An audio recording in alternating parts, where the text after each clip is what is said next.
தம்பிகளா உங்க கூட 1000 பேர் சொல்லாதீங்க சார். நீங்க ஊருக்கு போனா, உங்க ஊரே உங்க கூட சேர்ந்து போட்டோ எடுக்கணும். இந்த சூழ்நிலையை உருவாக்கணும்னு சொல்லுங்க அப்படின்னு விஜய் சொன்னேன். டைரக்டர் கோவமா வந்தாரு. சார் யாராவது ஷூட்டிங்ல டைரக்டர் ஷூட்டிங் எடுத்துட்டு இருக்காரு. அங்க போய் கட்டுன்னு சொல்ல முடியுமா சார்? யாரும் சொல்ல முடியாது சார். யாரும் சொல்ல மாட்டாங்க.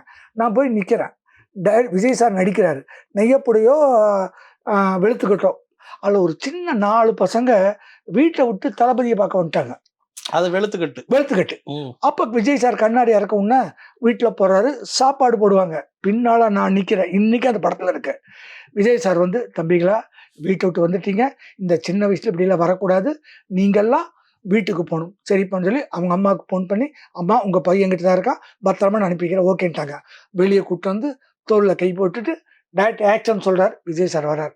தம்பிகளா இன்னைக்கு நீங்க எல்லாம் என் கூட போட்டோ எடுத்திருக்கேன், நாளைக்கு ஒரு 1000 பேர் உங்க கூட போட்டோ எடுக்கிற சூழ்நிலை உருவாகணும்னு அப்படி வராரு. பின்னால் நின்னா சார் கட்டிட்டார். டைரக்டர் திரும்பி பார்க்கறாரு. விஜய் எல்லாரும் பார்க்கறாங்க. இவன் தான் கட் சொன்னார். கொஞ்சம் இருங்க சரி அப்படின்னு டைரக்டர் கொஞ்சம் இருங்க சார். விஜய் போனார். சார் 1000 பேர் சொல்லுறாரு. தம்பிகளா உங்க கூட 1000 பேர் சொல்லாதீங்க சார்.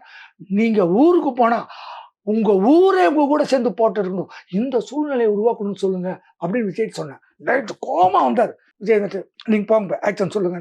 உடனே அதை அப்படியே சொன்னார். இதையும் நான் பண்ணேன் சார் அந்த காலத்துல.